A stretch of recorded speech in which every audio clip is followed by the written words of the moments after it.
सुंदरी को Thums up दिखाते हुए फिकर नॉट। वो चमचे के एक हाथ को पकड़ लेता है और उसे गन्ने की तरह तोड़ देता है, तो दूसरे को एक लात मारकर वहीं ढेर कर देता है। सैन आगे कहता है कि सिर्फ 5 सेकंड बचे हैं। उन चोरों का लीडर कहता है कि बच्चे तू जानता है ना तू किस रास्ते में चल रहा है। सैन उसकी बातों को इग्नोर करते हुए कहता है 3, 4, 5 टाइम खत्म। चोर की सिट्टी बिट्टी गुल। सैन उन्हें अपने पैरों से धुआंधार मसाज देता है और सभी नीचे पड़े बोल रहे होते हैं, गिनता है फिर कूदता है, गिनता है फिर कूदता है, हाय रे। सैन उन सबको देखते हुए फिर से कहता है कि मैं तुम्हें 3 सेकंड और दे रहा हूँ, जल्द से जल्द इस बस से निकल जाओ। वो सभी एक दूसरे को संभालते हैं, हाँ हाँ निकल रहे हैं। उनका लीडर ड्राइवर को ऑर्डर देता है, भाई बस रोक, दरवाजा खोल। इतने में सैन फिर से उल्टी गिनती स्टार्ट कर देता है, 1, 2, 3 टाइम खत्म है। वो सब कहते हैं कि भाई ड्राइवर ने बस नहीं रोका, दरवाजा नहीं खोला, तो हम बाहर कैसे निकलेंगे। भैया, बड़े भैया, हमारी जीवन बख्श दो यार, इसका दोष तुम हम पर नहीं डाल सकते कि बस वाले ने बस नहीं रोकी। सैन कुछ नहीं सुनता और उन तीनों पर 3 मुक्के बरसा देता है और कहता है कि मैं तुम्हें आखिरी मौका दे रहा हूँ, 1 सेकंड के अंदर इस बस से निकल जाओ, नहीं तो।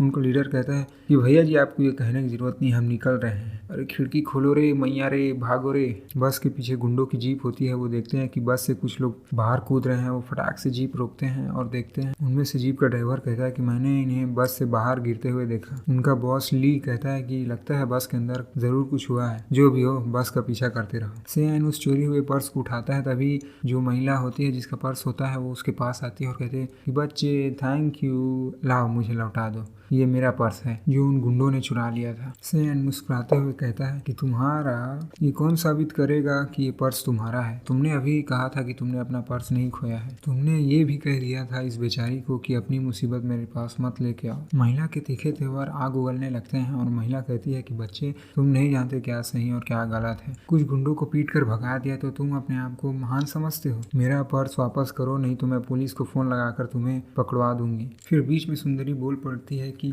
मैंने जब चोर को पकड़ा और आपसे कहा कि नाटक बंद करके पुलिस को फोन लगाइए तो आपने मना कर दिया। अब जो कि बड़े भाई ने सहानुभूति दिखाते हुए सहायता की तो तुम पुलिस को बुलाने की बात कर रही हो, एक अच्छे इंसान के लिए। अब इसके आगे तुम और क्या करना चाहती हो। महिला सुंदरी की बातों का जवाब देती है और कहती है कि यहाँ मूर्खों के बोलने की जगह नहीं है। तू ही है वो जिसकी वजह से ये सब मुसीबत पैदा हुई। अगर तू यहाँ नहीं होती तो ये सब मुसीबतों का सामना नहीं करना पड़ता। ना समझ। सुंदरी भावुक हो जाती है और कहती है कि तुम ऐसे बात कैसे कर सकती हो। महिला फिर से सैन मिंग से झपड़िया जाती है और कहती है कि मैंने तुम्हें कहा कि मेरा वॉलेट मुझे वापस दो, नहीं तो मैं सिर्फ पुलिस को ही नहीं बुलाऊंगी, तुम पर पैसे चुराने का केस भी ठोकूंगी। सैन मिंग कहता है ओके, ये लो तुम्हारा वॉलेट। महिला उसे अपने हाथ में ले रही होती है और कहती है अपनी चापलूसी मारते हुए कि मैं उन गुंडों को नहीं पीट सकती थी, इसलिए मैं तुम दोनों से भी डरती हूँ। सैन मिंग कहता है कि हमसे डरती हो, ये ले तेरा वॉलेट, करके वो बस से बाहर फेंक देता है। महिला कहती है मेरा पर्स बाहर उन गुंडों की जीप के शीशे में जाकर टकराता है और फिर से ड्राइवर कहता है कि भैया जी अब ये क्या है, पहले 3 लोग बस से गिरे, अब ये पर्स। उनका बॉस कहता है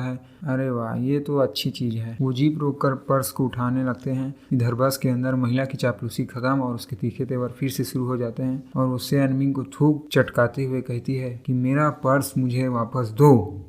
उस पर्स में 5,000 युआन हैं, तुम्हारी वजह से मैंने उन पैसों को खो दिया। खैर मुझे मतलब नहीं, इसके दोषी तुम हो, अब तुम क्या करोगे मैं नहीं जानती। सैन मिंग उस महिला से कहता है कि अगर तूने ज्यादा भड़वागिरी की तो मैं तुझे बस से बाहर फेंक दूंगा। वो महिला उसके छाती को ठोक ठोक कर कहती है कि मैं तुझसे बहस कर रही हूँ, क्या कर लेगा तू मेरा। अगर तूने आज के आज मुझे पैसे वापस नहीं किए तो ये मत सोचना कि मैं आज तुझे छोड़ दूंगी, मैं तुझे जेल भिजवाऊंगी, वो भी तेरी पूरी जिंदगी भर के लिए। सैन मिंग उस महिला का कॉलर पकड़ता है और जा भाड़ में जा कहते हुए उसे बस से बाहर फेंक देता है। फिर से जीप की ड्राइवर की नजर उस पे पड़ती है और अरे यार एक और। वो ऐसे तैसे जीप को बगल में मोड़कर संभाल लेता है और महिला रोड में जाकर भड़ांग से गिरती है। ड्राइवर कहता है कि आज क्या दिन है, बस से लोग भड़ांग भड़ांग क्यों गिरते जा रहे हैं। महिला में अभी दम बाकी होता है और वो फटाक से उड़कर कहती है कि छोटे बड़वे फिर से तू मुझे कभी दिखना नहीं, अगर दिखा तो मैं तेरा चेहरा नोच लूंगी। महिला अपने आप को संभालने लगती है और कहती है कि इसने तो मेरे मौत से भी ज्यादा दर्द दिया, मेरी कमर लगभग टूट ही गई थी। महिला कुछ नोटिस करती है कि उसके सामने जीप और जीप में 3 लोग